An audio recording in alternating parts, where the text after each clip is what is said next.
السلام علیکم ناظرین کرام، یہ کہانی اور داستان ہے اس بڑھیا کی جس کے دل سے نکلنے والی پکار نے، صدا نے، جس کے لرزتے ہوئے لبوں سے نکلنے والی دعا نے آسمان پر تیرتے ہوئے جہاز کا رخ موڑ دیا۔ ہوا یہ کہ الجزائر میں ایک خاتون تھی جنہوں نے اس دفعہ حج کا قصد کیا تھا، عزم باندھا تھا۔ ظاہر ہے حج کے لیے ایک طویل کہانی ہوتی ہے، ہر شخص کی پیسے جمع کرتے ہیں، دعائیں کرتے ہیں، پھر نام نکلتا ہے۔ تو یہ بھی ایک بڑھیا تھی۔ اب اس کی عمر سے اندازہ لگایا جا سکتا ہے کہ بیچاری نے کتنا طویل انتظار کیا ہوگا، کتنا طویل سفر کیا ہوگا، کس طرح جمع پونجی اپنی اس کو ایڈ کیا ہوگا، جمع کیا ہوگا۔ تو بڑھیا تھی بیچاری، جب یہ آ گئی اور جہاز نکلنا تھا، نہ جانے اس کو معلوم نہیں ہو سکا یا لیٹ ہو گئی۔ تو ہوا یہ کہ وہ بیچاری نے جو ایک عقیدتوں کا، محبتوں کا، الفتوں کا سفر کرنا تھا، جہاز اس کو لیے بغیر ہی اڑ گیا۔ اور جب اس کو پتہ چلا کہ جہاز جا چکا ہے اور میں زیارت حرمین سے محروم ہو گئی ہوں، حج سے محروم ہو گئی ہوں، شاید آخری فلائٹ تھی، تو پھر اس نے وہیں بیٹھے بیٹھے نہ جانے اللہ سے کون سی کال ملائی، کون سے الفاظ ادا کیے، کون سی دعا مانگی کہ پھر ایک حیران کن منظر نہ صرف پائلٹ کو دیکھنا پڑا بلکہ اس کے جہاز کے پورے عملے کو دیکھنا پڑا، پورے ملک کو دیکھنا پڑا، اور پھر پوری دنیا کو یہ خبر سننی پڑی۔ ہوا یہ کہ پائلٹ جب جہاز کو الجزائر اور جدہ کے درمیان تک لے گیا تو اس نے آسمان سے یا جہاز سے ایک کڑکتی ہوئی رعد کی سی آواز سنی، جس سے پائلٹ گھبرا گیا۔ اس نے سوچا کہ جہاز میں کوئی شدید خرابی پیدا ہو چکی ہے، چنانچہ فی الفور اسے کچھ نہیں سوجا، اس نے جہاز کو واپس الجزائر کے ایئرپورٹ کی طرف موڑ دیا اور ہنگامی لینڈنگ کی۔ اور جب وہاں لینڈنگ کر لی جہاز نے تو پھر سارے ہال فل تھے یا وہاں جگہ نہیں تھی۔ اتفاق دیکھیے، اتفاق کیا، میرے اللہ کا کرنا دیکھیے کہ سارے جہاز کے مسافروں کو، حاجیوں کو پھر اسی حال میں لے جایا گیا جہاں یہ اماں جی موجود تھی، جہاں یہ رو رہی تھی، جہاں فریاد کر رہی تھی۔ چنانچہ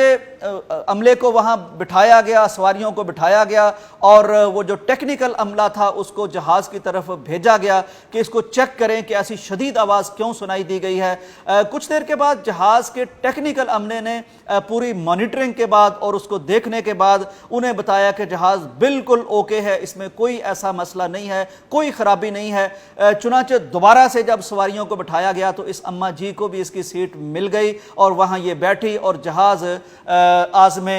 سفر ہو گیا۔ ناظرین کرام، سوال یہ پیدا ہوتا ہے کہ ہم اپنی کتنی پریشانیاں لے کے زندگیاں گزار دیتے ہیں، لیکن یہ واقعہ بھی ہمیں بتاتا ہے کہ ہماری مشکل کے ٹلنے میں، مشکل کے حل ہونے میں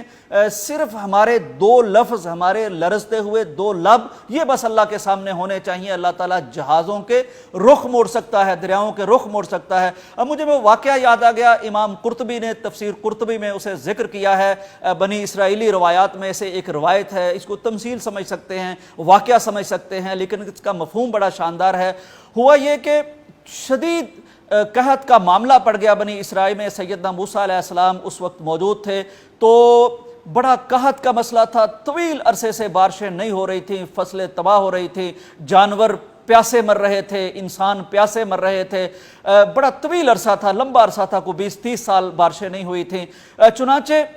حضرت موسیٰ علیہ السلام نے قوم کو ساتھ لیا اور نماز استسقاء یعنی بارش طلب کرنے کی جو نماز ہوتی ہے اس کے لیے باہر میدان میں نکل گئے۔ جب صفیں درست ہو چکی تھی، اس سے پہلے کہ جناب موسیٰ علیہ السلام رب کے حضور نماز کی نیت کرتے اور بارش طلب کرتے، اللہ تعالیٰ کی طرف سے فرشتے کے ذریعے سے بتا دیا گیا کہ موسیٰ، آپ کی صفوں میں ایک شخص ایسا ہے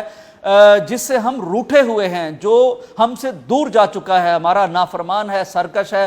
جب تک وہ شخص ان صفوں میں موجود ہے، بارش کا ایک قطرہ بھی آپ کو نہیں ملے گا۔ جناب موسیٰ علیہ السلام نے لوگوں کی طرف رخ کیا اور کہا کہ ایک شخص کی بدبختی کی وجہ سے پوری قوم اتنے طویل عرصے سے بارش سے اور